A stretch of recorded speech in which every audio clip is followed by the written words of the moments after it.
বন্ধুসকল নমস্কাৰ গ্ৰহণ কৰিব। আজি আমি চাওঁতে 2026 চনৰ যিটো নিৰ্বাচন আহি গ'ল, এটা কথা সঁচা যে যিজন ব্যক্তিয়েই যেতিয়াই দুৰ্নীতিৰ বিৰুদ্ধে অন্যায়ৰ বিৰুদ্ধে মাত মাতে, সেই ব্যক্তিজন এটা সময়ত তেখেতৰ কষ্ট কৰিবলগীয়া হয়। বিভিন্ন ধৰণে বিভিন্ন পিনৰ পৰা তেখেতৰ সমৰ্থন লাহে লাহে কমি যায়। কিন্তু অন্যায়ৰ বিৰুদ্ধে মাত মাতিবলৈ সাহসটো হ'ল মেইন বস্তু। যিজন ব্যক্তিৰ সাহস আছে তেখেতে অন্যায়ৰ বিৰুদ্ধে মাত মাতিব পাৰে।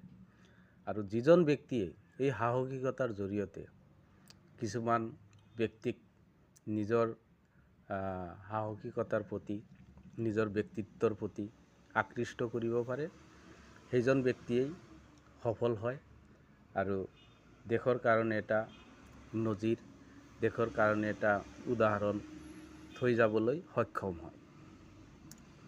তেনেকুৱা আমি অসমত যেনেদৰে বিভিন্ন দলত দেখিবলৈ পাই আছোঁ।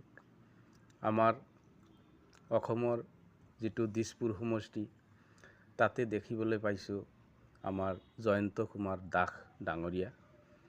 তেখেতে এটা হতৰ বিৰুদ্ধে যিদৰে নিজৰ বিষোদ্গাৰ প্ৰকাশ কৰি আছে, যিদৰে সেই হতৰ বিৰুদ্ধে অন্যায়বিলাক ৰাইজৰ আগত প্ৰতিপন্ন কৰাৰ চেষ্টা কৰি আছে, সেয়া এটা বিশেষ ধৰণে এটা উদাহৰণ বুলি মই ক'ব বিচাৰোঁ।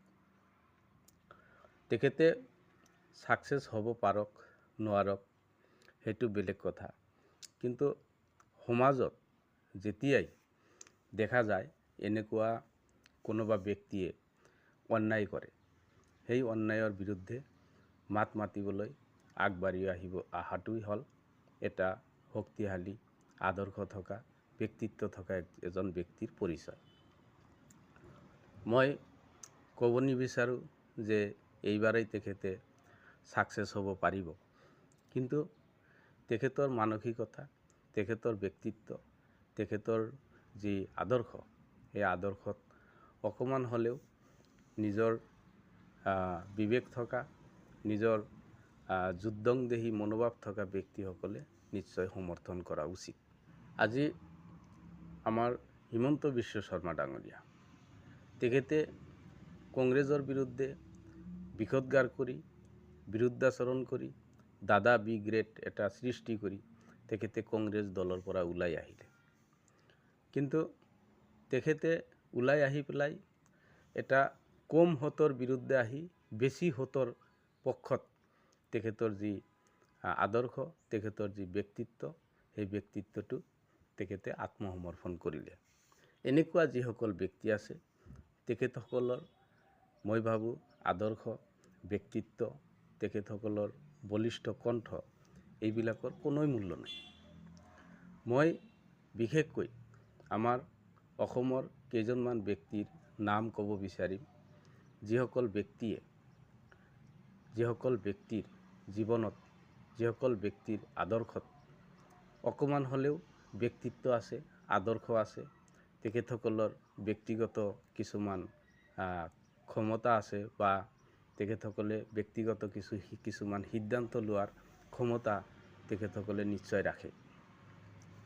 তেনেকুৱা ব্যক্তিসকলৰ ভিতৰত মই প্ৰথমতে ক'ব বিচাৰিম অখিল গগৈ ডাঙৰীয়া, লুৰিণজ্যোতি গগৈ ডাঙৰীয়া, যিসকল ব্যক্তিয়ে নিজৰ ব্যক্তিগত যিটো আদৰ্শ, নিজৰ ব্যক্তিগত যিটো তেখেতসকলৰ সিদ্ধান্ত লোৱাৰ ক্ষমতা, সেই সিদ্ধান্ত লোৱাৰ ক্ষমতাৰ প্ৰতি তেখেতসকল বিশ্বাসী।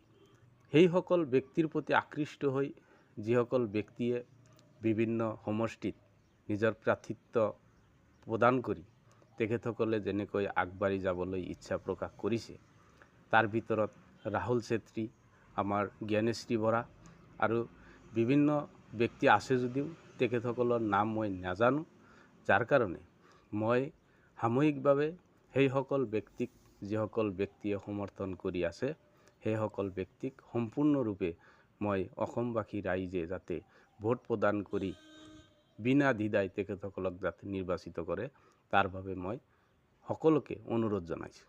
লগতে নামনি অসমৰ বিশেষকৈ আমাৰ শ্বেৰমান আলী ডাঙৰীয়া যিজন ব্যক্তি বিভিন্ন সময়ত বিভিন্ন দলৰ পৰা তেখেতক বহিষ্কাৰ কৰিছে, তাৰ পিছতো তেখেতে তেখেতৰ নিজৰ ব্যক্তিত্ব, নিজৰ আদৰ্শৰ প্ৰতি তেখেতৰ অগাধ বিশ্বাস থকাৰ বাবে তেখেতে সমাজৰ মাজত দুখীয়া জনসাধাৰণৰ মাজত নিজৰ যি প্ৰতিনিধিত্ব, নিজৰ যি ব্যক্তিত্ব সেইটো প্ৰকাশ কৰিবলৈ সক্ষম হৈছে। তেখেতে মন্দিয়া সমষ্টিত বিশেষকৈ যেনেদৰে তেখেতৰ নিৰ্বাচনী প্ৰচাৰ আৰম্ভ কৰিছে, এই নিৰ্বাচনী প্ৰচাৰ সম্পূৰ্ণৰূপে তেখেতে কোনো দলক বা কোনো কেণ্ডিডেটক বিষমভাৱে সমালোচনা কৰা নাই। কেতিয়াবা হয়তো কোনোবা প্ৰাৰ্থীৰ উত্তৰ দিবলৈ গৈ দুই এটা কথা কৈছে যদিও তেখেতে এটা কথাই কৈছে, আৰু তেখেতৰ লগত থকা যিসকল ব্যক্তি আজি তেখেতক লৈ নিৰ্বাচনত অংশগ্ৰহণ কৰি আছে, সেইসকল ব্যক্তিও কাৰোবাক সমালোচনা কৰাৰ প্ৰয়োজন হোৱা নাই। সেইসকল ব্যক্তিয়েও কেৱল মানুহৰ আগত যাই পেলাই এটা কথাই কয় যে তেখেতে 15 বছৰ বিধায়ক আছিল, তেখেতৰ এই 15 বছৰৰ বিধায়কৰ যি কাৰুকাৰ্য, যি কাম কাজ, তাৰ ওপৰত নিৰ্ভৰ কৰি আপোনালোকে বিচাৰ বিবেচনা কৰি আপোনালোকে ভোট দিয়ক। বেছি কথা ক'ব নালাগে। যিসকল ব্যক্তিত্ব থাকে, যিসকল ব্যক্তিৰ দুখীয়া মানুহৰ প্ৰতি মৰম থাকে, ভালপোৱা থাকে, প্ৰেম থাকে, সেইসকল ব্যক্তিৰ নিৰ্বাচনত কাৰোবাক সমালোচনা কৰাৰ কোনো প্ৰয়োজন নহয়। তেখেতসকলে বিগত দিনত কৰি অহা কামৰ যি নমুনা, সেই নমুনাটো ৰাইজৰ আগত প্ৰকাশ কৰিলেই তেখেতসকলৰ যি মানুহৰ প্ৰতি ভালপোৱা, সেই ভালপোৱাটো ফুটি উঠে, আৰু এটা সময়ত কোনেও একো নকলেও সাধাৰণ ৰাইজে সেই ব্যক্তিৰ প্ৰতি আকৃষ্ট হয়। ঠিক তেনেকুৱা এটা সমষ্টিত পৰিণত হ'বলৈ গৈ আছে মন্দিয়া সমষ্টি, যি সমষ্টিত কোনো মানুহে কেতিয়াও কল্পনাও কৰা নাছিল যে তৃণমূল কংগ্ৰেছৰ কোনোবা দিন এই মন্দিয়া সমষ্টিৰ আবিৰ্ভাৱ হ'ব। কিন্তু সেই আবিৰ্ভাৱ কেনেকৈ হ'ল? সেই আবিৰ্ভাৱ কিন্তু কোনো দলে কিন্তু সেই আবিৰ্ভাৱ মন্দিয়া সমষ্টিত পেলাব পৰা নাছিল।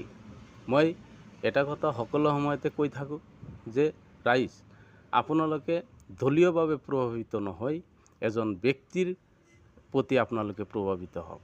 যিজন ব্যক্তিৰ ব্যক্তিত্ব থাকে, যিজন ব্যক্তিৰ দুখীয়া জনসাধাৰণৰ প্ৰতি ভালপোৱা থাকে, যিজন ব্যক্তি গৰাখহনীয়া, ৰাস্তা ঘাট এইবিলাকৰ প্ৰতি তেখেতৰ আকৰ্ষণ থাকে, সেইবিলাক ব্যক্তিক আপোনালোকে নিৰ্বাচন কৰক।